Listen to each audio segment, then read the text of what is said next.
Hey everyone, welcome back to another hardware news recap for the week. In this one, Western Digital telling people to disconnect their drives from the internet because, oops, it deletes your data. We'll also be talking about the 3060 LHR supply, in theory, increasing. We'll be going over Intel licensing some SiFive IP, talking about changes to Windows 11, including an increase in e-waste thanks to TPM requirements, and going over GPUs moving to legacy status, alongside a couple of other news stories for the last week. Before that, this video is brought to you by EVGA's new keyboards. EVGA's new Z20 and Z15 RGB optical mechanical gaming keyboards have abundant RGB LEDs and programmable macro keys on the left side of the keyboard. They also have a sensor to detect and turn on the LEDs when you're in front of the keyboard and turn them off when distant, offering a unique feature for keyboards. The keyboard claims a 0.5 millisecond response time and 100 million keystroke lifespan. Learn more at the link in the description below. So first up, quick GN update. We finally have a bunch of mouse mats in stock. So we've gotten these restocked. We've been selling these for probably about a year now, maybe a little over. Really popular design. This is our wireframe mouse mat on store.gamersnexus.net. Just want to do a quick update in this video to tell you that they are in stock and shipping now. Those of you who have had back orders for these, they will be shipping out over the next couple of days, and you'll get yours soon. We're also mixing in some signed ones randomly. So most of those are going to go to people who back ordered just as a thank you. And then some of the new orders will get some signed ones as well. And if you hate the signature, just email us and let us know. We'll replace it for you. Or you can use some rubbing alcohol to get rid of it. Our wireframe mouse mats are large mousing surfaces, so they fit the keyboard and the mouse. And they have a really cool wireframe design that Andrew did in Blender. So it shows a CPU tower cooler where you've got all the fins, the heat pipes, stuff like that, in a cool orange and blue color scheme on black. And then we have a liquid cooler on one side, SSD in the middle. There's a motherboard with a bunch of RAM, and then some more RAM on the side just in case you need some, and then a video card and the GN wireframe logo. As you all likely know at this point, we use a stitched border to help prevent fraying. It's a blue stitching to match the custom blue rubber underside.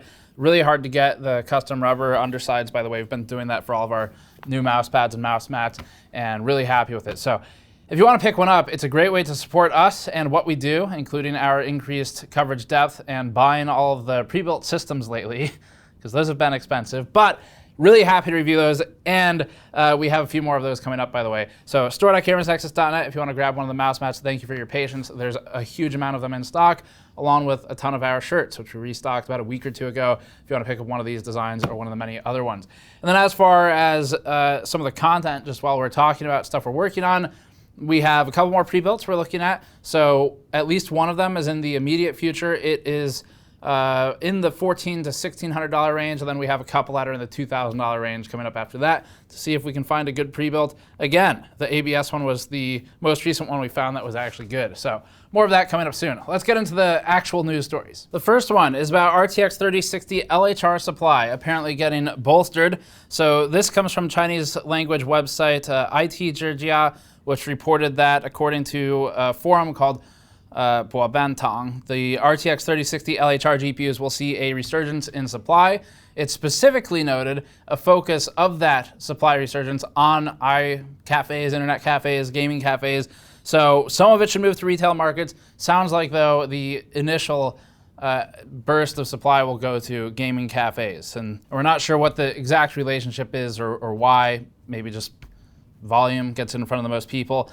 But notably, ITGGA also claimed that the original RTX 3060 SKU, the GA106-300, has been fully discontinued, and they reported that the GA106-302 is what Nvidia is moving toward. If you don't remember, that 2 suffix at the end that was appended to the existing model numbers. So that is how Nvidia was marking an LHR, or a light hash rate card, and that's because it was still manufacturing, say, 3080 and 3080 LHR versions at the same time, and the plan was to slowly phase one of them out, the non-LHR one, replace it with LHR, and the only way to really identify at a physical level without testing it what the card is was to look at the silicon, and it would say X02, whatever the model is. As for why the 3060 one specifically is getting discontinued, or at least early on, it's following Nvidia's colossal colossal mistake from when it accidentally hacked itself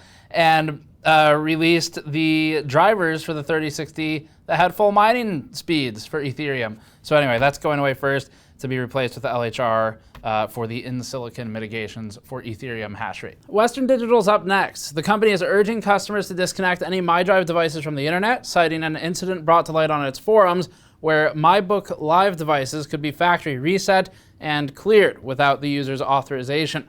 One of the early posts noted that the device simply had all of its data wiped overnight, with another later posting an update log indicating a factory reset or a firmware update. It's possible to recover data in general, and some of these users might be able to do so with their own file recovery on simple files. But the real struggle comes later in the thread. Some of the user reports indicated having used encryption, and further, were doing so with cloud features disabled, so this shouldn't have been able to happen to begin with. What this means is that certain drive configurations, unfortunately, will have no hope of recovery of files, because the whole point of encryption and some of the drive features that were available is that you can't do that. So not everyone's going to be able to restore data. WD posted a statement and it said, quote, "We have determined some MyBook Live devices have been compromised by a threat actor. In some cases, this compromise has led to a factory reset that appears to erase all data on the device. At this time, we're recommending that customers disconnect their MyBook Live devices from the internet to protect their data on the device." For those of you who might be affected by this and don't have your drive encrypted, or even if you do, at this point, the first step would be to stop using it, disconnect it from the internet like WD is saying, but also don't write to it further, because if you don't know, the way data deletion works in general is typically it's the pointer that's deleted, but the data remains. So the hard drive will keep what's on there. Now, once you start encrypting things, it gets more complicated, but the hard drive will keep things on there and won't truly remove them or delete them until you overwrite that part of the drive or the SSD or whatever it is.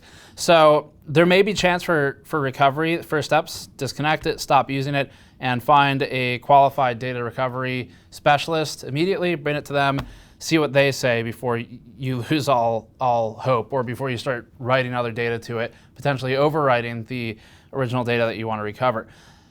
We would assume at some point WD is going to offer a data recovery solution, because otherwise this looks like a class action lawsuit in the brewing. But that's the news on the WD MyDrive devices. Basically stop using them, disconnect them from the internet immediately. SiFive up next. So SiFive has formally announced the most powerful RISC-V core that it's developed to date. It's the P550 core. SiFive claims that the P550 core will be the fastest RISC-V core on the market, and that it's comparable to existing proprietary solutions in the application processor space.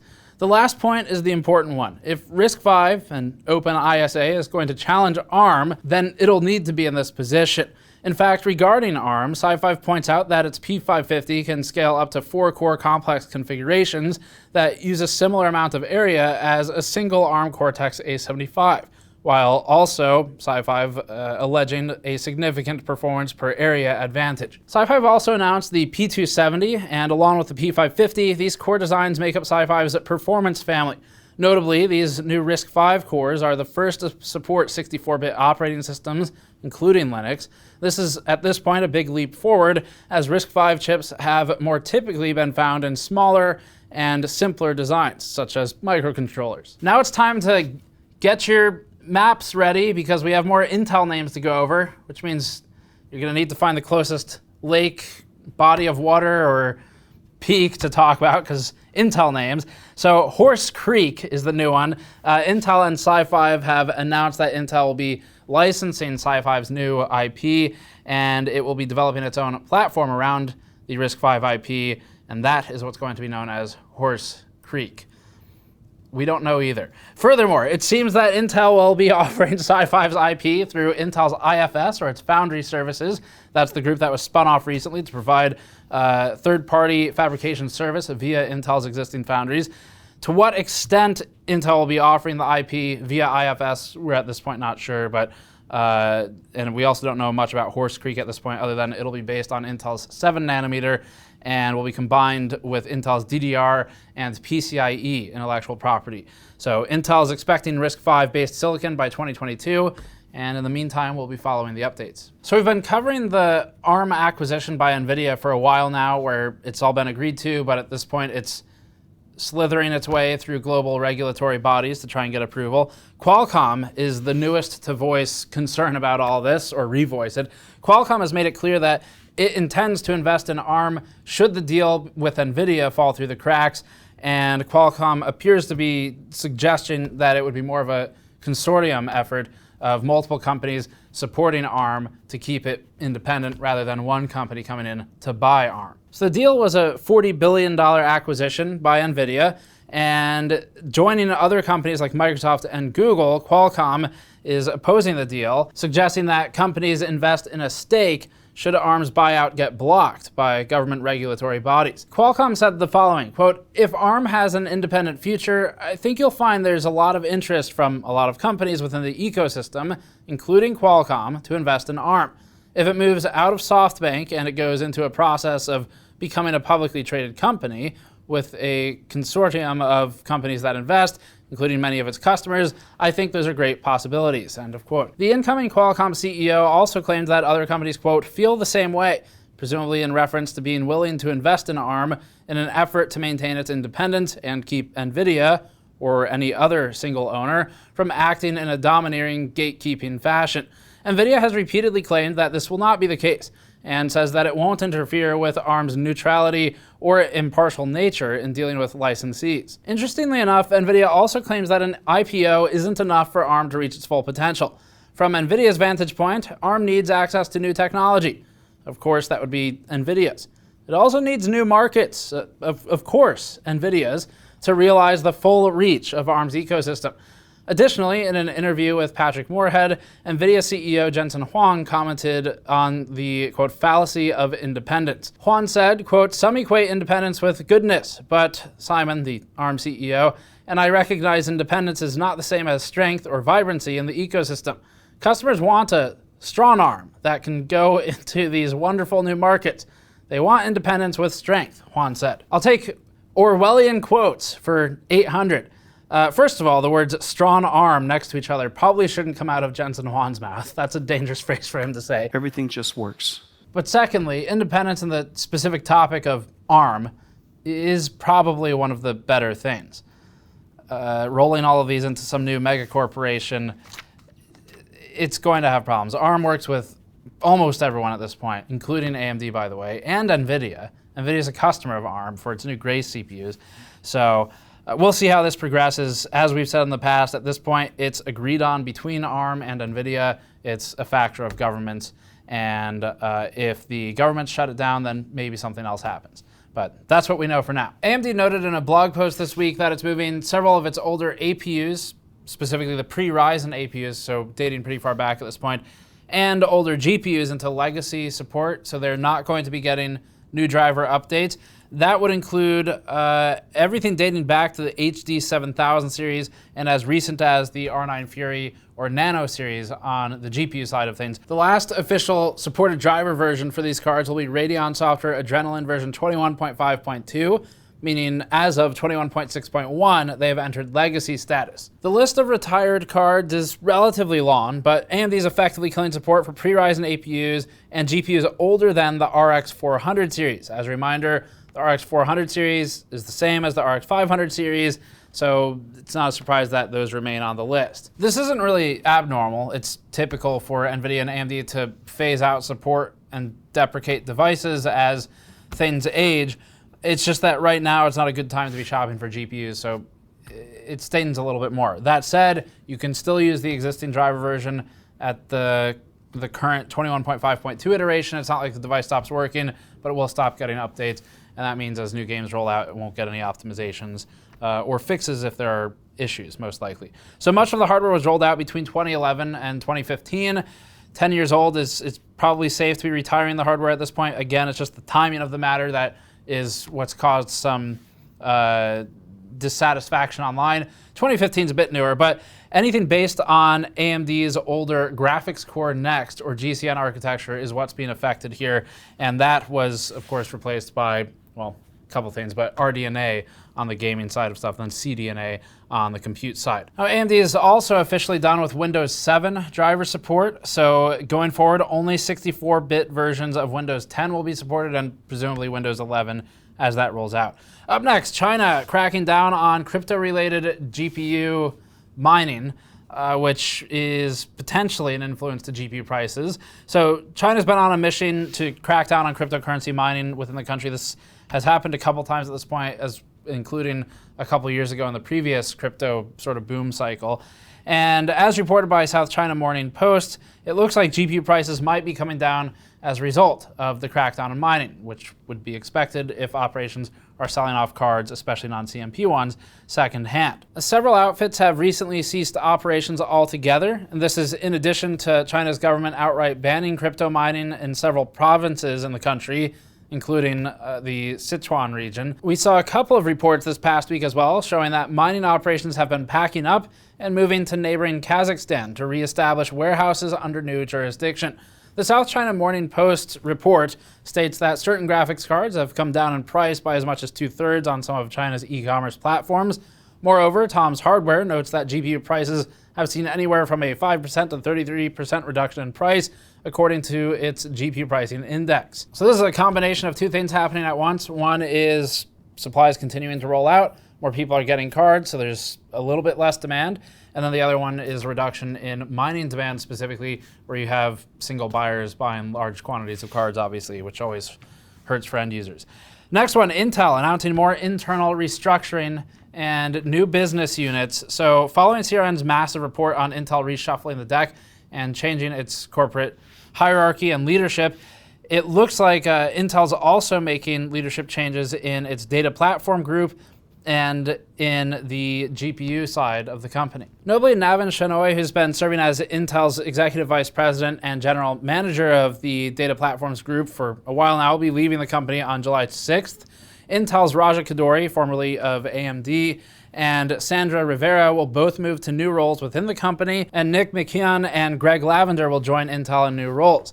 In the announcement, Intel CEO Pat Gelsinger noted that Koduri, Rivera, and McKeon and Lavender will be, quote, at the forefront of some of our most essential work, and that all of these executives will be heading up new business units for Intel and reporting directly to CEO Gelsinger. Intel is splitting its data platform group into two new groups. So one is going to be for AI and data center, it's Group A. Group B would be for network and edge group. And Sandra Rivera is heading up data center and AI as executive vice president and general manager, with then Nick McKeown as the senior vice president and general manager of the network and edge group. Intel is also creating the software and advanced technology group and the accelerated computing systems and graphics group.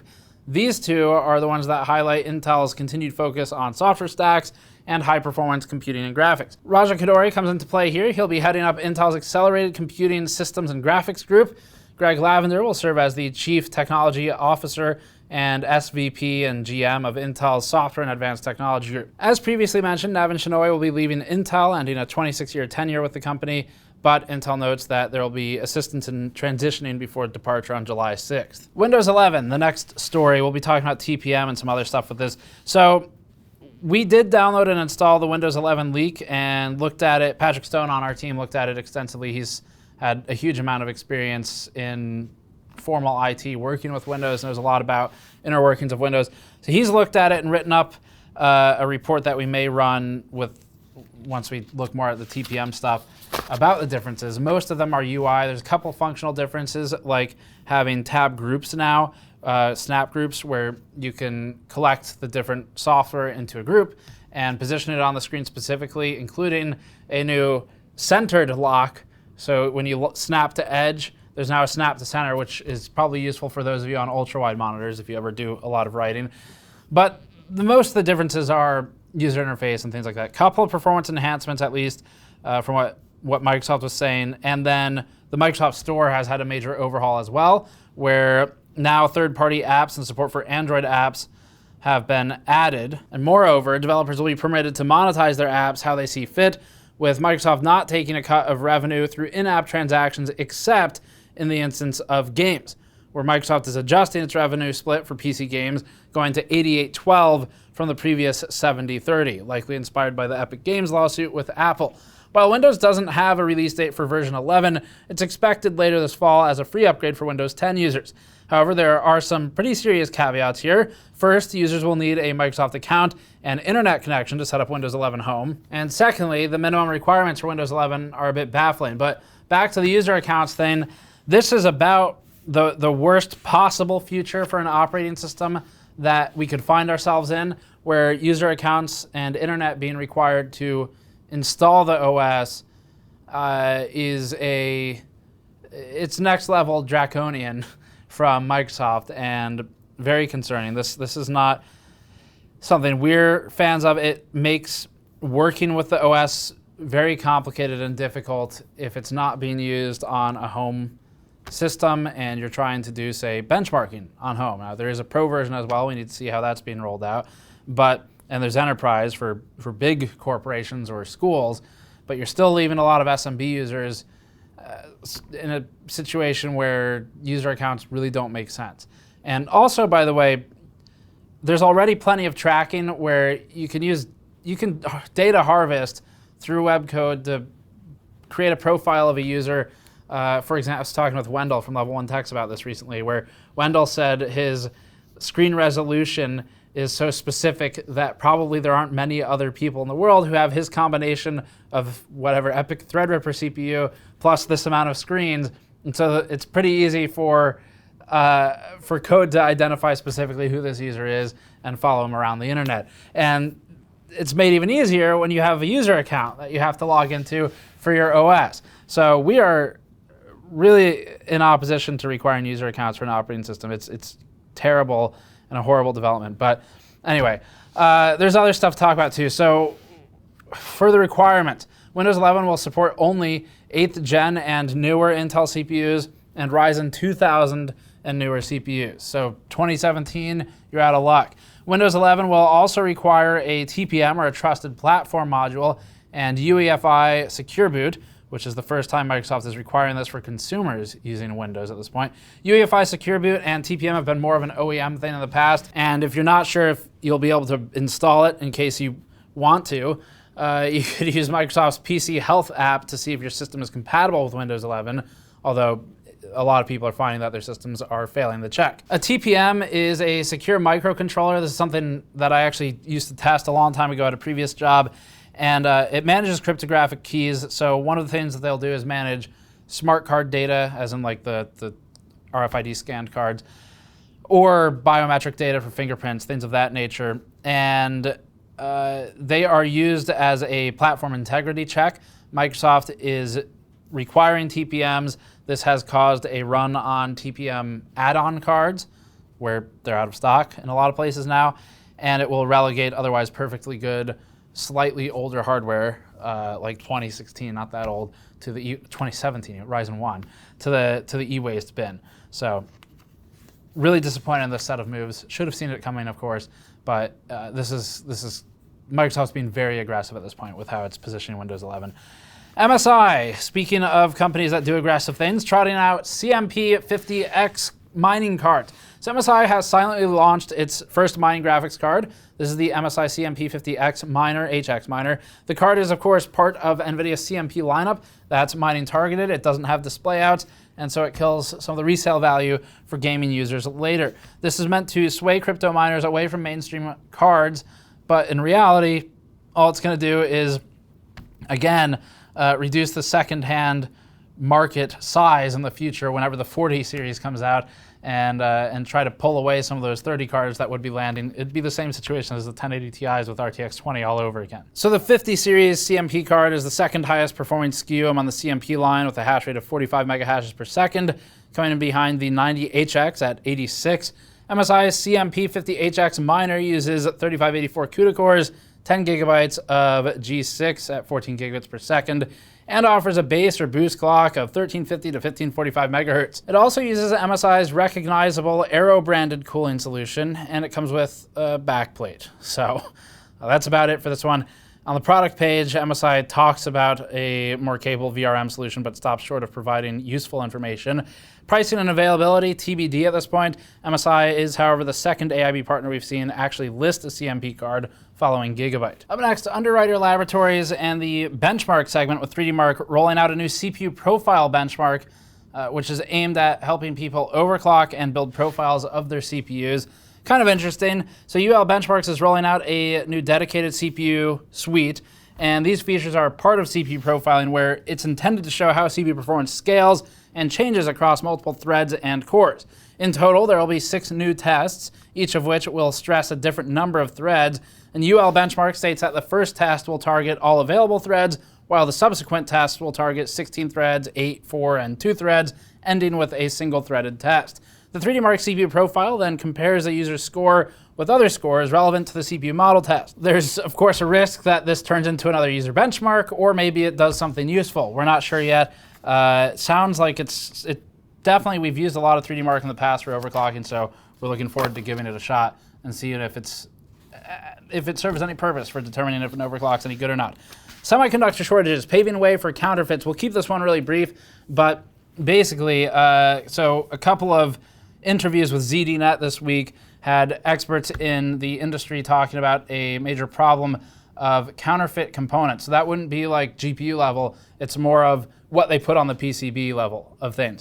And this is a result of shortages where as companies become desperate, they start reaching out to any supplier of a part they can find. That supplier might claim they have a part when in reality it is a falsified one.